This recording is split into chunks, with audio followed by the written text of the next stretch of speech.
ओम नमो भगवते वासुदेवाय।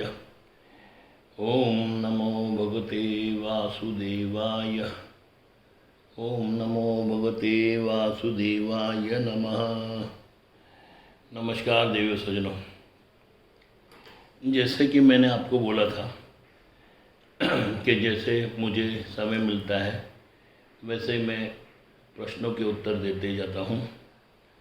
और वो प्रश्न के उत्तर देने का अर्थ, मेरा तात्पर्य ये होता है कि आप जो मनुष्य शरीर धारण किया हुआ है वो मनुष्य अपने विवेक से वो प्रश्न पूछते हैं और जिसका विवेक दर्शाता है मैं उसका उत्तर देता हूँ। मेरे कम से कम 100 से ज़्यादा वीडियो हो चुके हैं, लेकिन मैंने आज तक किसी से ये अप्लाई नहीं किया है कि सब्सक्राइब कीजिए, बेल आइकन दबाइए, लाइक कीजिए। वो मैंने कभी नहीं बोला, न किसी को कोई कसम दिलाई है, न किसी को कुछ बोला है, माँ बाप की, देश की, भगवान की, किसी की नहीं। क्योंकि मुझे मालूम है जो स्वयंभू है, जिसका कोई प्रचार प्रसार नहीं कर सकता, जो स्वयं अपना खुद इस दुनिया में प्रचार प्रसार करता है, वो अनादि अनंत परमात्मा भगवान वो सब जानता है कि किसके मन में क्या है, कोई किस हिसाब से प्रचार कर रहा है, किसका क्या स्वार्थ संबंध है। हमारा कोई स्वार्थ संबंध नहीं। हम तो ये चाहते हैं कि हमारा चैनल वो देखें जिसको ज्ञान प्राप्त हो, और ज्ञान जो है निःशुल्क दिया जाता है। तो निःशुल्क देने का अर्थ ये है कि हम आपसे कोई ये नहीं लगाते हैं या कोई क्लासेस नहीं लगा रहे हैं एस्ट्रोलॉजी का, या कोई आपको भागवत का क्लासेस नहीं लगा रहे हैं जिसमें आप हमें दक्षिणा लक्ष्मी दे दें। वो हमारा कोई अभिप्राय नहीं है। अभी यहाँ जो प्रश्न आया है वो भटनागर अनिल भटनागर जी ने प्रश्न किया है कि धर्म की परिभाषा बोलिए। धर्म की परिभाषा बोलिए। अभी देखिए, धर्म जो मनुष्य हमारे भारत में मानने वाले भी हैं, नहीं मानने वाले भी हैं, कट्टर भी है, जिहादी भी है, अकाली भी है, जो कुछ भी है, जो भी अपने हिसाब से बोलते हैं, मिशनरी है, तो वो एक तरीके के एक शब्द को पकड़ के चलते हैं, बांध के चलते हैं, अपने आप को बांध के चलते हैं। जैसे उसके गुरु ने या उसके पूर्वज ने या उसके शास्त्र ने या उसके ग्रंथ ने या उसके पुराण ने या उसके काव्य ने जो उसको बोल दिया है, उसको ही वो अपना धर्म मानता है। ये तो आप पक्का समझते ना। जैसे हिंदू धर्म में भगवद गीता है, भागवतम है, शिव पुराण है, सब पुराण हैं जो बोला गया है, सुना गया है। तो उस हिसाब से उस पुराण का आधारित वो अपने जीवन में व्यवहार करता है। तो वैसे ही अन्य धर्म के लोग भी उसी तरीके से व्यवहार करते हैं। सनातन धर्म जो है वो एक ऐसा धर्म है जो सबको जोड़ता है। मंथ मतलब क्या, पंथ, फिर उसके बाद मज़हब, फिर कल्चर, इससे बड़ा है सनातन धर्म। मतलब कल्चर जो है वो सनातन धर्म का अंश नहीं है, वो तो हम लोग ने क्रिएट किया है। उधर के वातावरण, उधर का रहन सहन, उनकी एक ने मतलब समाज ने, जाति ने अपने आप को हम लोग ने बांट दिया है।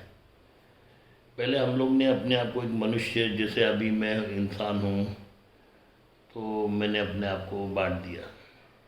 मैंने अपना नाम पहले रखा, फिर पिता का नाम रखा, फिर अपने दादा का, फिर वंश, फिर जाति, फिर कुल धर्म, फिर पितृ, फिर उसके बाद मेरा वर्ण में ब्राह्मण, क्षत्रिय, वैश्य, शूद्र, उसके बाद मैं गोत्र। ये अपने आप को बांटता गया। ये समझो एक इंसान, मैं अपना उदाहरण देता हूँ, ऐसे सब मनुष्य ने अपने आप को बांट दिया है। इसमें सिर्फ ये नहीं कि भाई केवल हिंदू है, यही ईसाइयों ने किया है, उन्होंने कैथोलिक्स किया, रोमन किया है, जैनियों ने किया है, दिगंबर किया है, श्वेतांबर किया है, वहाबी किया, 786 ने किया है, और कट्टर इस्लामियों ने किया है, और सिखों ने किया है, पंथी ने किया है, ग्रंथी ने किया है।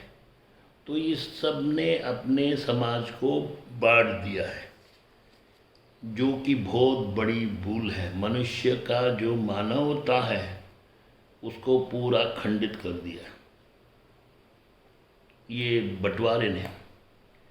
देश बंट गया, समझ में आता है, घर बंट गया, समझ में आता है, परिवार बंट गया, समझ में आता है, कुल बंट गया, समझ में आता है, लेकिन मानवता बढ़ गई ये समझ में नहीं आती है। मानवता बंटने का कारण क्या है? हम मानव हैं, मनुष्य है, हमारा पहला धर्म है, फर्स्ट धर्म, जियो और जीने दो, फर्स्ट धर्म।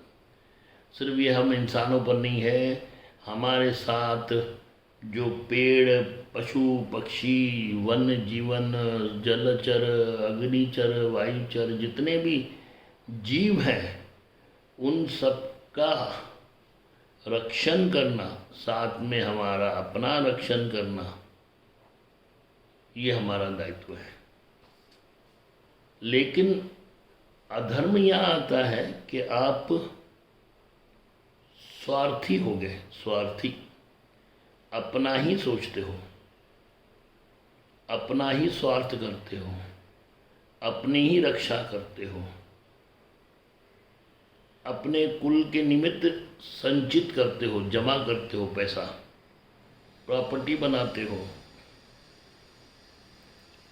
भाइयों में बंटवारा,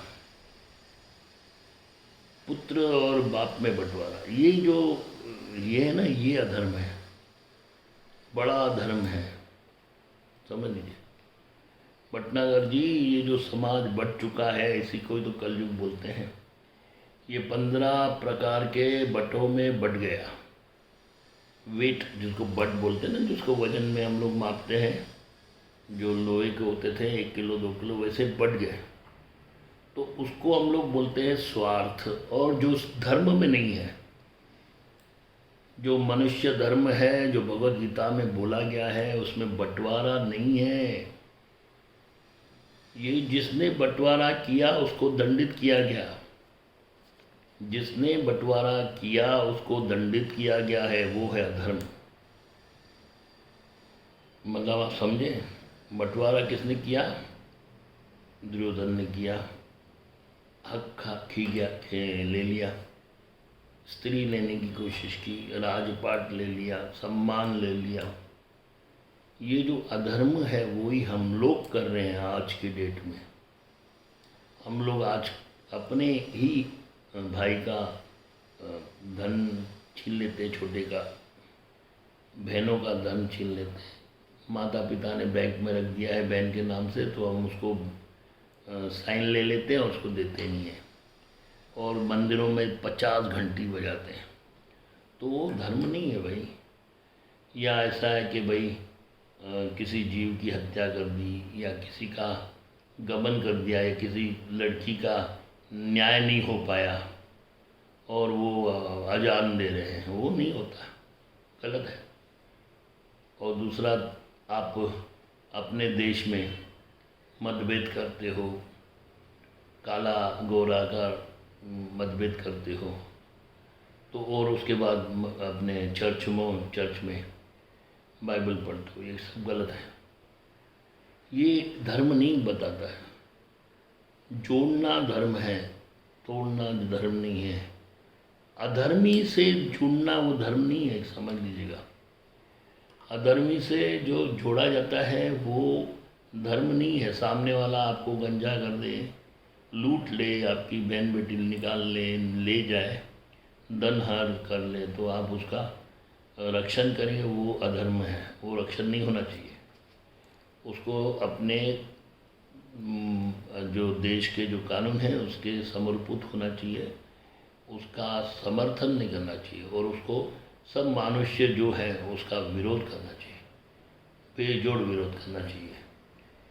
तो ये समझ में आ गया। तो ये हमारे हिंदुस्तान की अभी कलयुग यात्रा चालू है, इसमें सब धर्म खंडित हो चुके हैं और सब धर्मों का जो अनुसरण है वो भी खंडित है।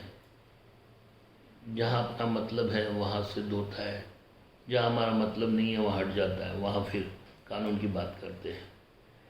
तो ये जो प्रकृति का कानून है वो उन्हें दंड देता है। कैसा दंड देता है?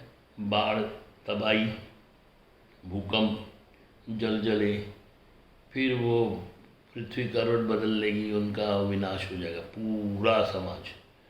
आंखों के सामने देखोगे क्या आपका पूरा समाज नष्ट हो गया, मिट्टी में दफन हो गया, बॉडी नहीं मिलेगी। तो ये जो आप कुदरत का जो कहर है ना, वो तो कोरोना ने आपको दिखा दिया, सब मनुष्य को, हमको भी दिखा दिया। तो लेकिन हमारी सबकी अभी तक आँख पूर्ण नहीं खुली। इसका जवाबदार कौन है? कि हमारी मति अभी भी सिर्फ एक चीज़, मानवता छोड़ के बाकी हर चीज़ करती है। लेकिन अधर्मियों को दंडित देना ये हमारे शास्त्र में मत है।